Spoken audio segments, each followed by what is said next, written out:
Time for another TED Talk. Day 3, welcome back to TED Talks.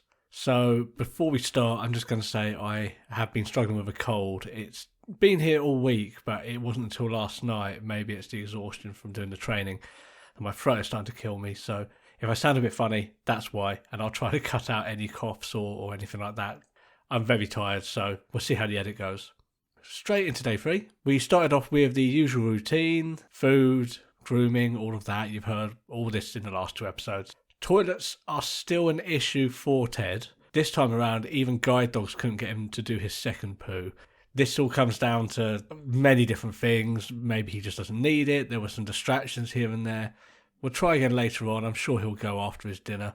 It's still an ongoing thing. We started off in the morning with walk 1. This was a long walk, so it was around an hour long. And the word I have written down here on my notes is wind. It is so windy. We're currently awaiting a storm here in the UK, and the wind has really, really picked up. So that made it quite difficult. I nearly lost my hat. Luckily, one of the instructors caught it for me, but that's how windy it was. It got blown right off my head and went flying behind. And of course, I had to keep going, concentrating. So I was thinking that's either gone completely, never going to get that again. But luckily, one of the instructors grabbed it at the last second. So this was a new route in a completely different area. So we were brushing up on the same sort of directions that we have done before. A couple of new things were thrown into the mix here. So there were roadworks, various obstacles, a bit more of a built-up area and by a main road. Ted did fantastic. He slowed down. There were signs because of the wind, some of the roadwork signs all over the road. He did fantastic. He went around them, no issues whatsoever. We also did a controlled crossing.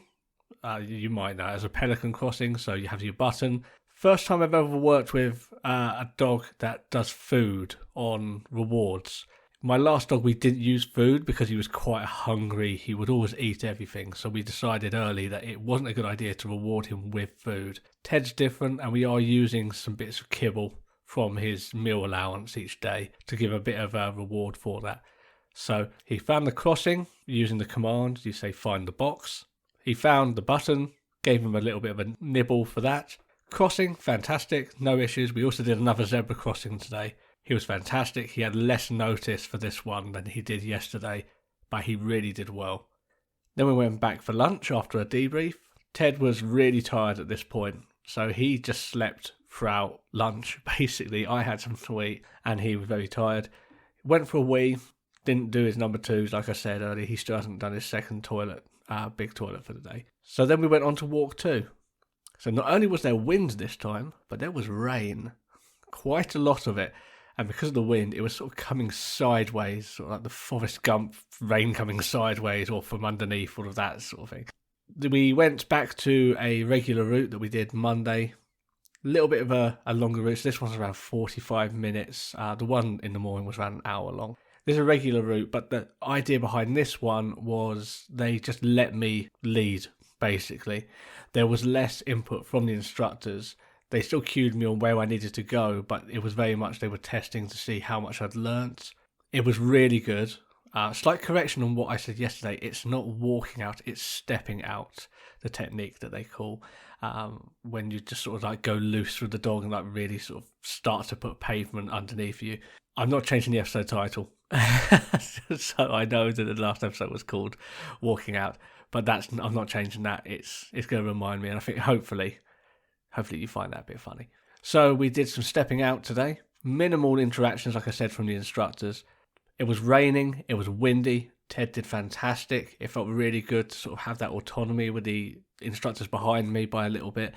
They were there to support me, but at the same time, I was really taking the lead with this one. Kids are a pain in the bum, I will say that. We did come across some kids who were playing on the curb with a scooter, and as we approached, they did an overreaction, started shouting like they were scared, and ran across the road over to the other side where there was a park, leaving the scooter in the middle of the road. Ted went around it, so it wasn't too much of an issue, but still a bit of a pain, like, come on.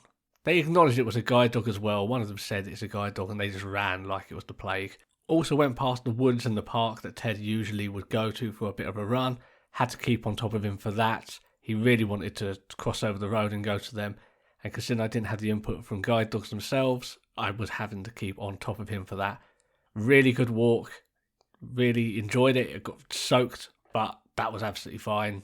Not the first time I've been soaked this week. Ted was fantastic. Had to keep on his case a few times when he was getting a little bit distracted. When it's wet, they can sniff other things and there's a lot of scents and stuff out there. Went back to the house afterwards, did another input session. This was about more commands.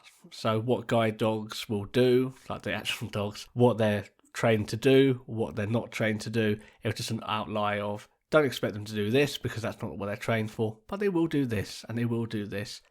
So on the whole, really good day. Really tired now, especially with having a bit of a cold flu thing. So I'm going to edit this as best I can and then just have a little bit of a break.